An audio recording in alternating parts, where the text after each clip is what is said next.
যে আগে মানুষ গোপালগঞ্জকে চিনত বিখ্যাত ব্যক্তিদের জন্য, আর এখন গোপালগঞ্জকে চিনে চোরের গোডাউন হিসাবে। যেখানে এখন প্রধানমন্ত্রীর আসন টঙ্গিপাড়া, ওই আসনের থেকে উনি নির্বাচন করে এমপি হবেন এবং বাংলাদেশের প্রধানমন্ত্রী হবেন। কেন? অ্যাকাউন্টগুলি সচল ছিল, টাকায় ভর্তি ছিল, সেখানে এখন শূন্য টাকা হয়ে গেছে, তার মানে কোনো টাকা নাই। তাহলে এই টাকা কোথায় গেল? সে তখন বলছিল সাংবাদিকদের, এই যে অস্ত্রগুলি আমাদেরকে সরকার দিয়েছে সেগুলি কি শোকেজে রাখবো? আপনি কিন্তু নেতার ভাই না, মন্ত্রীর ভাই না, এমপিরও ভাই না, আপনি মিস্টার আজাদ আওয়ামী লীগের একজন কর্মী, 155 ভোটে হারছেন। আপনার একটা দুঃখ থাকার কথা না, কারণ এই শাসক দলের সাধারণ সম্পাদক ওবায়দুল কাদেরের ভাই শাহাদাতের জামানত বাজেয়াপ্ত হয়েছে উপজেলা নির্বাচনে। তো আপনার তো জামানত বাজেয়াপ্ত হয় না, এই জন্য আপনার খুশি থাকাই ভালো। আমি আপনাকে ধন্যবাদ জানাই, নির্বাচন সমাপ্ত করে আসছেন, অভিজ্ঞতা সঞ্চয় করছেন। আজকে আপা যে কথাটা বলছেন, এই পর্যন্ত দুর্নীতি নিয়ে যা কথাবার্তা হচ্ছে, আমাদের সময়ও আইজিপি ছিলেন, সেনাবাহিনীর প্রধান ছিলেন, র্যাবের প্রধান ছিলেন, বিভিন্ন বাহিনীগুলির প্রধান ছিল। আজ পর্যন্ত বাংলাদেশের এই সরকার 15 বছর কন্টিনিউ করছে। তারা যদি কোনো ক্লু বা তথ্য পেত, তাহলে সেই সময়ে যারা নাকি বাহিনীগুলি বা প্রশাসনের কর্তা ব্যক্তি ছিল, তাদেরকে তো এতদিনে দুদকের মাধ্যমে বা বিভিন্ন সংস্থার মাধ্যমে আওতায় এনে কারাগারে তাদের বসবাস হওয়ার কথা ছিল। এই সরকার তো তা পারে নাই, ব্যর্থ হয়েছে। আর দ্বিতীয় কথাটা হলো যে এখন একটা সমস্যা হয়ে গেছে আপা, এই আমাদের এই দেশে একটা বিখ্যাত ব্যক্তির নাম বলি, গোপালগঞ্জের হরিচাঁদ ঠাকুর। উনি মতুয়াদের দেবতা হরিচাঁদ ঠাকুর, তার জন্মস্থান কিন্তু গোপালগঞ্জে, এবং মরহুম শেখ মুজিবুর রহমান সাহেবের জন্মস্থান কিন্তু গোপালগঞ্জে। বিখ্যাত লোকদের কথা বললাম। আর এখন আজকে কয়েকদিন সোশ্যাল মিডিয়া এবং বিভিন্ন মাধ্যমে জনগণ বলছে যে আগে মানুষ গোপালগঞ্জকে চিনত বিখ্যাত ব্যক্তিদের জন্য, আর এখন গোপালগঞ্জকে চিনে চোরের গোডাউন হিসাবে। বাংলাদেশে যতগুলি চোর যাদের বিরুদ্ধে অভিযোগ উত্থাপন করা হচ্ছে, সবার বাড়ি কোনো না কোনো ভাবে গোপালগঞ্জে নাইলে বৃহত্তর ফরিদপুরে। তাইলে চোরের রাজ্য হলো গোপালগঞ্জ। এখন আর গোপালগঞ্জ নাই, চোরের গঞ্জ হয়ে গেছে। আরেকটা কথা, উনি কিন্তু খুব উচ্চ বলে ছিল, যার নাম বারবার বলতেছেন, বেনজির আহমেদ আপা। তিনি কিন্তু বাংলাদেশের প্রধানমন্ত্রী হতে চেয়েছিলেন। তার একটা শখ ছিল যে বঙ্গবন্ধুর মাজারটা ছাড়া আর সব জায়গা কিনা, যেখানে এখন প্রধানমন্ত্রীর আসন টঙ্গিপাড়া, ওই আসনের থেকে উনি নির্বাচন করে এমপি হবেন এবং বাংলাদেশের প্রধানমন্ত্রী হবেন। কেন? এই যে শাসক দলের সেক্রেটারি ওবায়দুল কাদের বলছে যে বেনজিরের মতো এরকম একটা লোক সকল দিকে তার অভিজ্ঞতা, মেধা সবকিছু দিয়ে তার মতো একটা লোক এই কাজ করবে, এটা আমরা বিশ্বাস করি না বা আমাদের কাছে ধারণা ছিল না। তাহলে ওবায়দুল কাদের সাহেব নিজে স্বীকার করছে যে সে সর্বশ্রেষ্ঠ, সর্বজ্ঞানী, সর্বসততার জন্য শুদ্ধাচার পুরস্কার পাইছে, তাহলে সে প্রধানমন্ত্রী হওয়ার উপযুক্ত। দুর্ভাগ্য হলো এখানে যে উনি ওই পর্যন্ত পৌঁছতে পারেন নাই। ষড়যন্ত্রকারীরাও ওনার ভাষায় ওনাকে ওই জায়গায় পৌঁছতে দেন। আজকে দেখেন পত্রিকার দুইটা নিউজ আছে, একটা হলো কালের কণ্ঠ পত্রিকার নিউজটা হলো বেনজিরের 34টা অ্যাকাউন্টে শূন্য, কোনো টাকা করি নাই।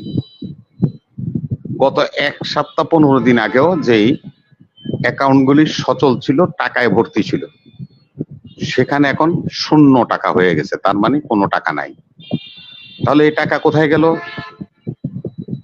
আজাদ ভাই তাইলে বলতে হবে মানি লন্ডারিং করে টাকা বিদেশে পাচার করছে বা এই টাকা হুন্ডি করছে, সরিয়ে নিয়ে চলে গিয়েছে যেহেতু অ্যাকাউন্টে নাই। দ্বিতীয় একটা নিউজ আজকে আছে বাংলার, ডেইলি বাংলাদেশ নামে একটা পত্রিকা, তারা নিউজ করেছে বেনজির এবং তার পরিবার সহ লাপাত্তা দেশ থেকে, তাদের কোনো খোঁজ খবর পাওয়া যাচ্ছে না। এই জিনিসগুলি করার জন্য এই আনোয়ারের মতো লোকদেরকে বলি হতে হয়। এই আনোয়ারকে যেই অর্থে আপনারা বলছেন, আজকে 14 দলীয় জোটের আজাদ ভাই আপনাদের শরীক দিলীপ বড়ুয়া একটা সমাবেশে বলছেন যে আনোয়ারুল আজিম আনারও একজন চোরাচালানি, এবং এখন সংসদে যারা নাকি এমপি আছে তাদের 80% এমপি চোরাচালানির সাথে সম্পৃক্ত। এখন আপনি বলবেন যে বিএনপি সমস্ত বইলে বেড়ায়, তারা সরকারের গোবিন্দতা দোষ খুঁজা বেড়ায়। তা আমি তো নেমলি বললাম, আপনাদের শরীক দিলীপ বড়ুয়া সে এই বক্তব্য রেখেছে। এতে কি প্রমাণিত হয়? এই রাষ্ট্রে যারা নাকি এখন আপনার সাধারণ সম্পাদক বলছে, বর্তমান এবং অতীত নয়, যে জনপ্রিয় সেই এমপি হয় তাকে নমিনেশন আমরা দিই। তার মানে আজাদ ভাই আপনার পূর্বে আপনি কি ছিলেন সেটা দেখার বিষয় না। আমাদের দেশে অনেক মানুষ আছেন যারা অবৈধভাবে অর্থ উপার্জন করে, নিজের গ্রামে মসজিদ করে, মাদ্রাসা করে, গরিবদের এতিমদের এতিমখানা বানায়, দুই হাতে টাকা ঢেলে তারা প্রভাবশালী বা জনপ্রিয় হয়। আমার এলাকায় 7 মার্ডারের যে প্রধান আসামি নূর হোসেন চেয়ারম্যান, আমাদের এলাকার রিক্সাওয়ালা বলেন, ফুটপাতের লোক বলেন, খেটে খাওয়া মজুর বলেন, তারা সকলে ওই নূর হোসেন চেয়ারম্যানকে এখনো তারা ভালোবাসে, এখনো বলে যে ওনার মতো লোক হয় না। হয়রেস উনি 7 মার্ডারের প্রধান আসামি এবং ফাঁসির রায় হয়েছে ওনার বিরুদ্ধে। এই ধরনের অবস্থা হলো আওয়ামী লীগের আজকে। সে কারণে আওয়ামী লীগ এই সমস্ত কথা বলার সুযোগ পাচ্ছে, বিরোধী পক্ষকে অবলম্বন করে তারা এই সমস্ত দোষ খণ্ডন করতে চেষ্টা করে। আপনি দেখেন যে কথা গোবিন্দ দা বলছেন যে বিচার আদৌ হবে কিনা, কারণ বিচার যে হবে না কারণটা হলো এরা তো পারপার সাপ। আপনার 5 মের শাপলা চত্বরের ঘটনায় জেনারেল আজিজ এবং এই বেনজির প্রত্যক্ষভাবে জড়িত। কে মারা গেছে, কত সংখ্যা আমি তা বলতে চাই না, কিন্তু ঘটনা যে ঘটছে সেটা দেশবাসী বিশ্ববাসী দেখবে। 14 সালে নির্বাচনে এই বেনজির এবং এই আজিজ তখন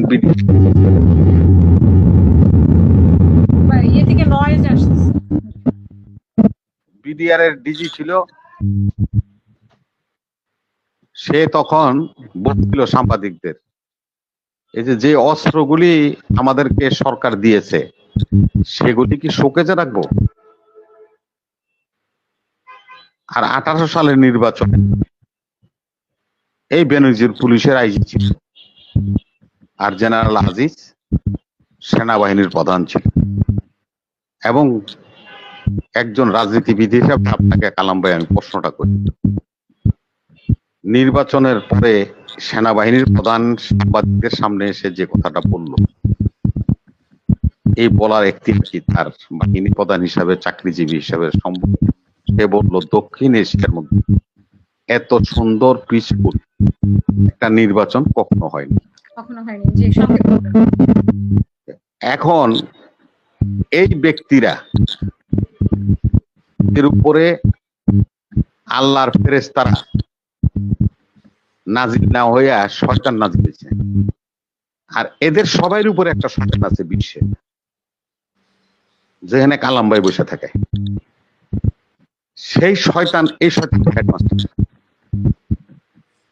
সে তারা টার্গেট বেনজির আজিজরে স্যাংশন মেরে দিছে দিয়া ওদের যখন স্যাংশন খাইয়া গেছে এখন আজিজ আর বেনজির কি হবে? আজিজ আর বেনজির কইব আপনার লেগে এত কিছু করে আওয়ামী লীগ এত কিছু করে আমরা স্যাংশন খেলে জেলে যাবো, আপনারা এই 15 বছর কি কি করছেন সেই তথ্য তাইলে আমরা জনগণরে জানিয়ে যাব। ওই শয়তান হলো বিশ্ব শয়তান, বিশ্ব মোড়ল, ও এখানটা চাবিটা মেরে দিছে।